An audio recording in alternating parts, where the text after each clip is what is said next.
Salam sejahtera Malaysia. Berita hari ini, pendapatan isi rumah RM10,000 sebulan boleh dicapai.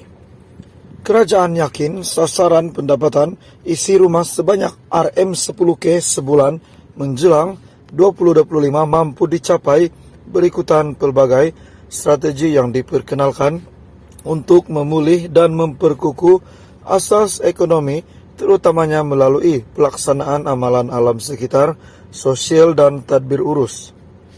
Menteri Kewangan Malaysia, Tengku Datuk Seri Zafrul Tengku Abdul Aziz berkata, rancangan Malaysia ke-12 turut menggariskan langkah merapatkan jurang ekonomi antara Lembah Kelang dengan Sabah dan Sarawak. Beliau juga berkata, RMK12 jelas meletakkan pelbagai langkah yang sentiasa menjadi dasar belanjawan tahunan serta langkah khusus yang memberi kehidupan kepada aspirasi jangka masa panjang. Bagi mencapai matlamat ini, kita mestilah menjadi lebih tangkas dan cekap serta menerima dan menggabungkan ESG ke dalam penggubalan dasar dan operasi perniagaan.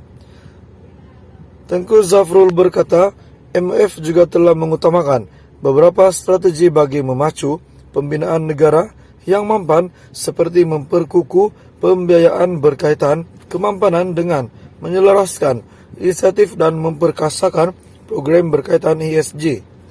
Mengulas lanjut, Tengku Zafrul berkata, kerajaan tidak lupa untuk memperkasakan perusahaan kecil dan sederhana PKS, memandangkan sektor itu adalah penyumbang utama kepada ekonomi. Katanya, secara terkumpul, 6 ESG menguruskan RM1.7 triliun aset dan menyokong ekosistem yang besar terdiri daripada PKS. Salam sejahtera Malaysia. Berita hari ini, pendapatan isi rumah RM10,000 sebulan boleh dicapai.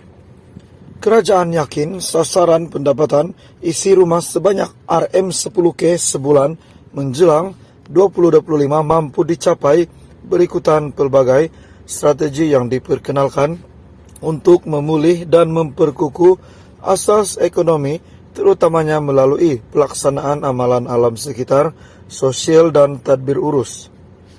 Menteri Kewangan Malaysia, Tengku Datuk Seri Zafrul Tengku Abdul Aziz berkata, rancangan Malaysia ke-12 turut menggariskan langkah merapatkan jurang ekonomi antara Lembah Kelang dengan Sabah dan Sarawak.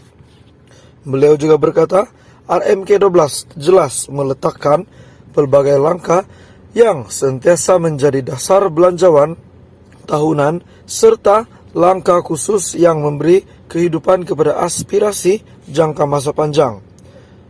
Bagi mencapai matlamat ini, kita mestilah menjadi lebih tangkas dan cekap serta menerima dan menggabungkan ESG ke dalam penggubalan dasar dan operasi perniagaan.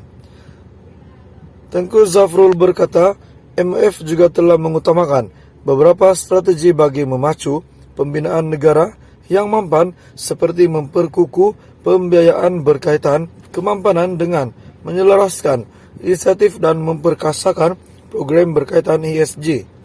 Mengulas lanjut, Tengku Zafrul berkata, kerajaan tidak lupa untuk memperkasakan perusahaan kecil dan sederhana PKS, memandangkan sektor itu adalah penyumbang utama kepada ekonomi. Katanya, secara terkumpul, 6 ESG menguruskan RM1.7 triliun aset dan menyokong ekosistem yang besar terdiri daripada PKS.